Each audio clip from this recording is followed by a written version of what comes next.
കോഴിക്കോട് ആവിക്കൽ തോട് ആഴം കൂട്ടൽ പ്രവൃത്തി നാളെ തുടങ്ങും. നേരത്തെ ഇതിനെതിരെ പ്രതിഷേധം ഉയർന്ന സാഹചര്യത്തിൽ പോലീസ് സാന്നിധ്യത്തിലായിരിക്കും നവീകരണ പ്രവർത്തനങ്ങൾ നടപ്പാക്കുക. അതേസമയം പ്രവർത്തനവുമായി സഹകരിക്കുമെന്ന് പ്രദേശവാസികൾ കേരള വിഷൻ ന്യൂസിനോട് പറഞ്ഞു. തോട്ടത്തിൽ രവീന്ദ്രൻ MLAയുടെ ഫണ്ടിൽ നിന്നും അനുവദിച്ച 5 കോടി രൂപ ഉപയോഗിച്ചാണ് ആവിക്കൽ തോട് നവീകരിക്കുന്നത്. ഇതിൽ 1 കോടി രൂപ ചെലവിട്ടാണ് തോടിന്റെ നവീകരണ പ്രവൃത്തിയുടെ 1ാം ഘട്ടം നാളെ തുടങ്ങുന്നത്.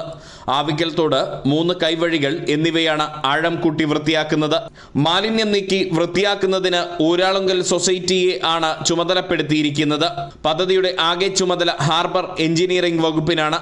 നവീകരണത്തിന് മുന്നോടിയായി സർവേ നടത്താൻ കരാറുകാരുമായി പോയപ്പോൾ പ്രദേശവാസികൾ നേരത്തെ എതിർപ്പ് പ്രകടിപ്പിച്ചിരുന്നു.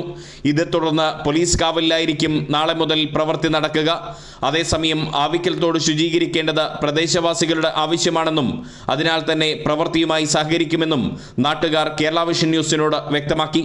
മുഴുവനും ചപ്പുചവറുകൾ കുന്നുകൂടിയിട്ടാണ്. അതുപോലെ തന്നെ മറ്റു ജീവികൾ, എലികൾ, മറ്റുള്ള ജീവജാലങ്ങളൊക്കെ ചത്ത് പൊന്തിക്കെടുക്കാണ്. വലിയ രീതിയിലുള്ള മാരകമായിട്ടുള്ള രോഗങ്ങൾ ഈ പ്രദേശത്തെ ജനങ്ങൾക്ക് ഉണ്ടാവാൻ സാധ്യതയുണ്ട്. അപ്പോൾ എത്രയും പെട്ടെന്ന് തന്നെ ഇത് നവീകരിക്കണം തന്നെയാണ് സമരസമിതിയുടെ ആവശ്യം. ആവിക്കൽ തോട്ടിലെ വിവാദമായ മലിനജല സംസ്കരണ പ്ലാന്റിന് തോട് ആഴം കൂട്ടൽ പ്രവൃത്തിയുമായി ബന്ധമില്ലെന്ന് അധികൃതർ നേരത്തെ തന്നെ പ്രദേശവാസികൾക്ക് വിശദീകരണം നൽകിയിരുന്നു. പ്രദേശത്തെ വീടുകളിൽ വെള്ളം കയറുന്നതിനുള്ള ശാശ്വത പരിഹാരം എന്ന നിലയിലാണ് തോട് നവീകരണം നടത്തുന്നത്. Kerala vision news, Kozhikode.